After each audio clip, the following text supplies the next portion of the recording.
আসসালামু আলাইকুম বন্ধুরা, সবাই কেমন আছেন? আশা করি ভালো আছেন। আমি যাচ্ছি আমি যাচ্ছি আমার ছোট বোনেদের বাসায়, অনেকটা দূরে। এই 4 বছর পর এই প্রথম যাচ্ছি। সবাই দোয়া করবেন ঠিক মতন যাতে যাইতে পারি। আমার জীবনে প্রথম ফার্স্ট আমার ছোট বোনেদের বাসায়। এটা হচ্ছে মাধবদী, আমাদের এলাকা গোপালদী। প্রায় 20-25 মিনিট লাগে মাধবদী আসতে। তারপরে 6টা টিকিট কাটলাম 250 টাকা করে। যাতায়াত বাসের নাম। অনেকক্ষণ ধরে অপেক্ষা করলাম, 30 থেকে 35 মিনিট। তারপর বাস আসলো। বাস আসার পর তাড়াহুড়া করে 6 জনে বসে পড়লাম। বসে পরে বাসটা আস্তে আস্তে ধীরে ধীরে ছেড়ে দিল। তারপর খুব সুন্দর লাগতেছে, কত বাতাস, কত সুন্দর সুন্দর গ্রাম। আমাদের এলাকায় তেমন দেখা যায় না গ্রাম। কত সুন্দর সবুজ গাছের পাতা, আর রাস্তাটা খুব ভালো। বাসটা ছেড়ে দিল, অনেকক্ষণ হলো, প্রায় 20 মিনিট হলো বাসটা ছেড়ে দিল। আজকে হলো ঈদের একদিন পর। আমরা কোথায় যাচ্ছি বন্ধুরা সেটাই বলা হয় নাই। আমরা যাচ্ছি ময়মনসিং। দোয়া করবেন সবাই। দেখতে দেখতে ভৈরব চলে আসলাম। এটা হলো ভৈরবের রাস্তা। অনেক কিছুই বিক্রি করে কিন্তু নামই নেই। পাশে দেখলাম সিনেমা ফলে রাজকুমার ছবি চলতেছে। এখন বাজে 2টা 50। তারপর চলে আসলাম কিশোরগঞ্জে আসতে আসতে 3টা 50 বাজে এখন। আর এটা বাস স্ট্যান্ড কিশোরগঞ্জে। এখান থেকে অনেক কিছু ফল পার্কা কিনলাম। কেনার পর তারপর বাসটা ছেড়ে দিল। বাসটা ছেড়ে দেওয়ার পরে আমরা হাওড়াতে চলে গেলাম। ময়মনসিংহে হাওড়া, এটা এলাকার নাম বলে এই প্রথম শুনলাম। তারপরে নামার পরে আমাদের তালুই, মানে আমার ছোট বোনের শ্বশুর এসে নিয়ে গেল সাথে। ফাইনালি চলে আসলাম আমরা ময়মনসিংহ। এখন আমরা বাসা থেকে রওনা দিচ্ছি আমাদের ছোট বোনেদের বাসায়। আমরা 6 থেকে 7 জন যাচ্ছি। আস্তে আস্তে যেতে, এটা তাদের এলাকা। রাস্তাটা খুব সুন্দর, সবুজ গাছ গাছালি, কত সুন্দর। অনেকদিন পর বেড়াইতে আসলাম, আমার কাছে খুব ভালো লাগতেছে। অনেকদিন ধরে পাখির ডাক শুনি না।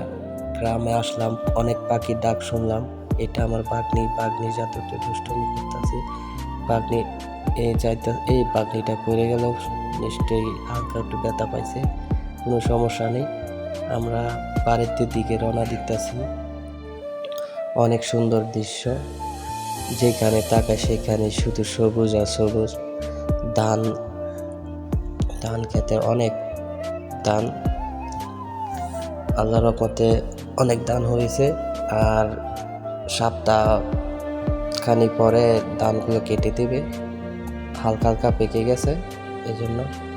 আর অনেক দিন পরে গ্রামে আসলাম, তো অনেক ভালো লাগতেছে।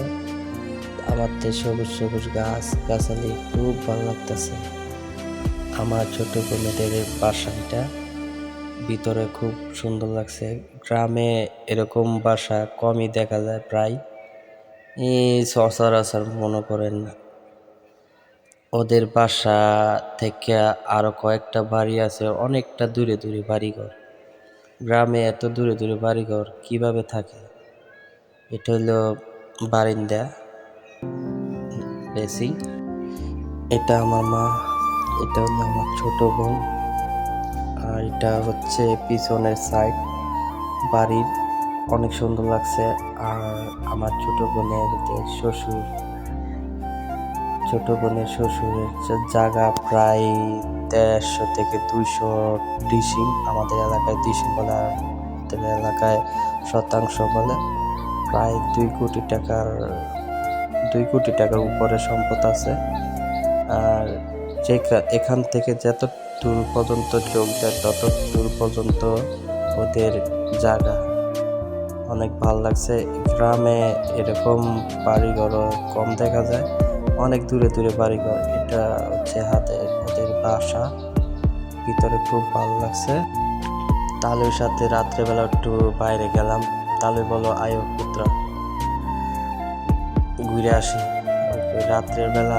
আচ্ছা আসেন। অনেক দেখি জোনাকি পোক রাত্রের বেলা জলে গাছের উপর দিয়ে, কত সুন্দর ঘুরে। ক্যামেরার মধ্যে দেখা যায় না, কিন্তু অনেক পোকা ছিল, মানে জোনাকি পোকা, খুব সুন্দর লাগছিল। তারপরের দিন আমার ছোট বোন জামাই বলতেছে যে আসেন রেস্টুরেন্ট থেকে আসি, ঈশ্বরগঞ্জ একটি ভালো একটা রেস্টুরেন্ট আছে, খুব ভালো লাগবে। তারপর গেলাম আস্তে আস্তে, সামনে একটি মাজার পড়ছে, মাজারটা দেখলাম, দেখার পর একটা গেটের ভিতরে ঢুকলাম, গেটের ভিতরে ঢুকে দেখি সামনে রেস্টুরেন্ট। দূর থেকে একটু ভিডিও করলাম, ভালোই লাগতেছিল। পরে সেখানে যাওয়া রওনা দিলাম, আস্তে আস্তে যাইতেছি, আর কিছু কিছু ভিডিও করতেছি অল্প অল্প, আর সামনে এগিয়ে যাচ্ছি। ওইটা আমার বাগনি ছবি দিল, আর ওইটা আমার ছোট বোন জামাই, এই যে এটা আমার বোন, এটা আমার বাগনি, আর এটা আমার ছোট বোনের জামাই। একটু ছবি উঠাইলাম, ভিডিও করলাম, বলতেছে সুন্দর করে উঠান, আর আমি একটু ভিডিও নিলাম নিজে। তারপর দেখলাম আমার ছোট বোন জামাই একটু পোজ ধরলো, পোজ ধরার পরে আমি একটু ভিডিওটা লাড়াচাড়ি করে ভিডিও করলাম, রেস্টুরেন্টটা পুরোটাই ভিডিও করতেছি। আর হচ্ছে আমি একটু ভাব নিয়ে ভিডিও করতেছি, আমার ছোট বোন জামাই পিছনে আছে, এটা আমার ভাগ্নে কি সুন্দর করে তাকাই রয়েছে, ওদেরকে ভিডিও করতেছি। ভিডিও করার পরে সুন্দর করে আমিও কিছু স্টাইল ধরলাম, আর এটা আমার ছোট বোন বলছে ভাই একটু টিকটক করে দিবি, তার একটু করে দিলাম, একটু হাঁটা চলার মাঝে। তারপর আমি একটু আবার ভিডিও করলাম, ভিডিও করার পর দেখলাম যে একটু দৃশ্য তুলে নেই, দেখতেছি কি সুন্দর লাইট চলে আসা। এটা ব্রিজ, ঈশ্বরগঞ্জের ব্রিজ, আর এটা রেস্টুরেন্ট, এখানে আমরা খাওয়া দাওয়া করব। খুব ভালো লাগতেছে, রাত্রেবেলা তো অনেকটাই সুন্দর। আস্তে আস্তে হচ্ছে রাত, এখন বাজে প্রায় 5:40, অনেক ফর্সা দেখা যায়।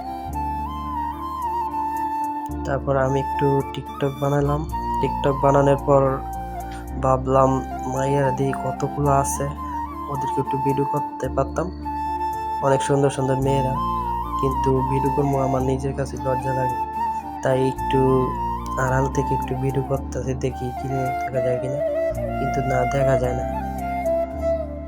আস্তে আস্তে সন্ধ্যা হচ্ছে, কি সুন্দর দেখা যাচ্ছে, কিছু ছেলে হুজুর টাইপের, মাথায় টুপি আছে, ওরা কি সুন্দর ফুল ধরে ভিডিও করে, ছবি তোলে, আমার কাছে ভালোই লাগছে, কত সুন্দর দেখা যায় রাত্রির বেলা, বুঝতে পারছেন? আর হচ্ছে কত সুন্দর, আস্তে আস্তে সব জায়গায় তুলতেছি ভিডিও, বুঝতে পারছেন?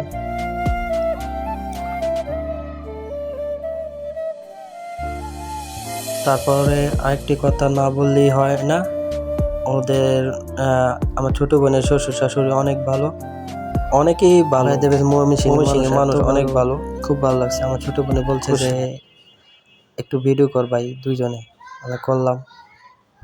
এই পর্যন্তই, সবাইকে আসসালামু আলাইকুম, ভালো থাকবেন।